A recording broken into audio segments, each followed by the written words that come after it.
Hi, class. So we've been talking about pretty much vertical heat imbalances so far, and now we're going to talk about horizontal or latitudinal heat imbalances. And so near the equator, we have high sun angles, consistent day lengths, and so as a result, in the tropics, we have more incoming solar radiation than outgoing terrestrial radiation. And so as a result, we build up a surplus of heat energy in the tropics.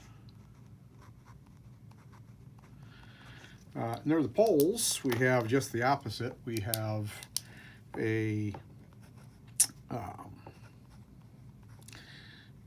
have less incoming solar radiation than outgoing terrestrial radiation, both at the North Pole and the South Pole. So incoming solar radiation is less than outgoing terrestrial radiation.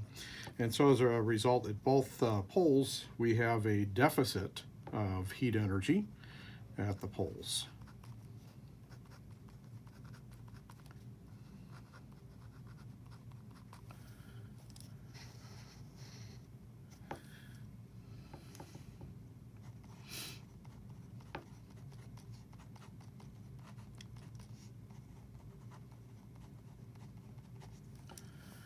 All right, now, since we have an imbalance now, the Earth atmosphere system is going to want to try to balance things out. And so as a result, it's going to try to move the surplus heat energy from areas of surplus to areas of deficit.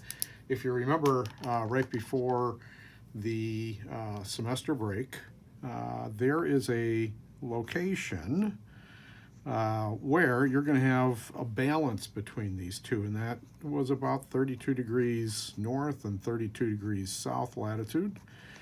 This is where incoming solar radiation was equal to outgoing terrestrial radiation.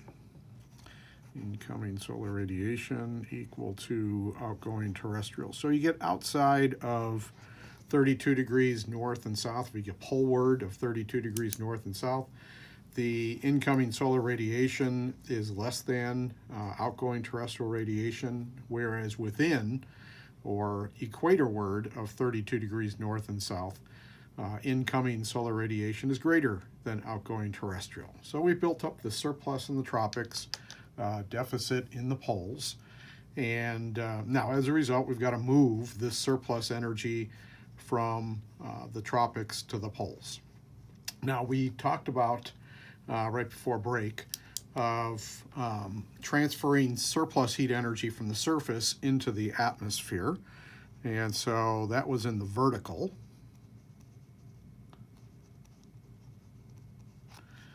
So in the vertical, we are able to transfer heat energy through latent heat. So LH, latent heat, is transferred through evaporation at the surface and condensation in the atmosphere.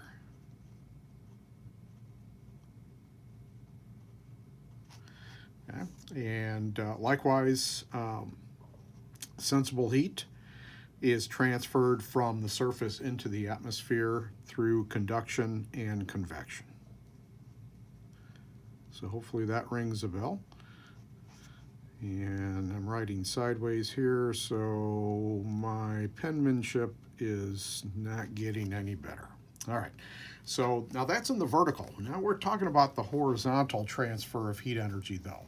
We've got to transfer this surplus heat energy from the tropics towards the poles. So how do we accomplish that? And so in your notes under section 12, under horizontal or latitudinal heat imbalances, we talk about how we move that surplus energy from the tropics to the poles.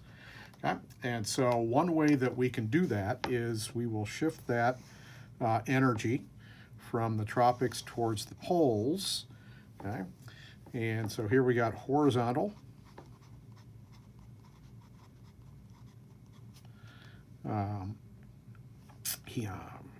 heat flow. I'll put it that way, heat transfer, probably a better way to put it.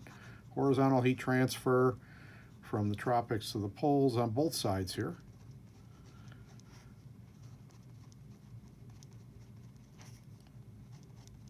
So horizontal heat transfer.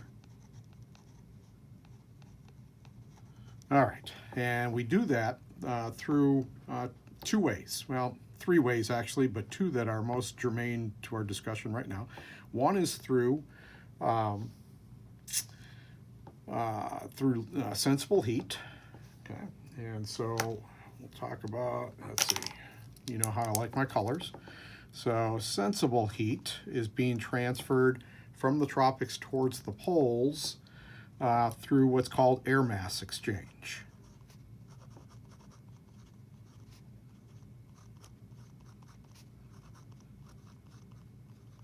Okay, so on both sides, we got sensible heat being transferred from the tropics towards the poles through air mass exchange.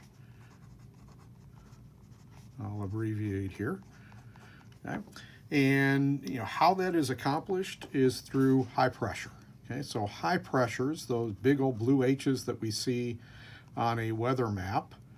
Okay, one of the purposes of those high pressures is to transfer transfer sensible heat through air masses from the tropics towards the poles.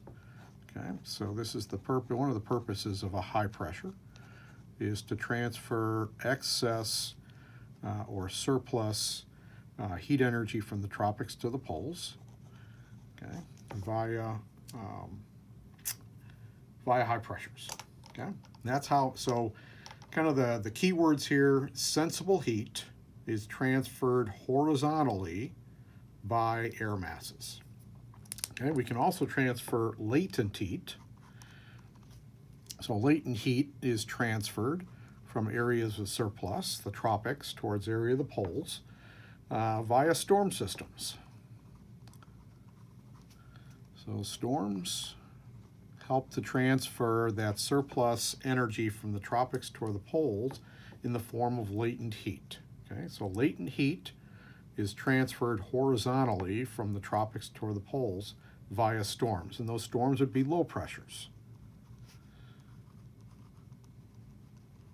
Now those are the big red L's that we see on the map. We see them all the time. It doesn't necessarily have to be just those types of low pressures. We've talked about this before. This could be low pressures. It could be literally hurricanes.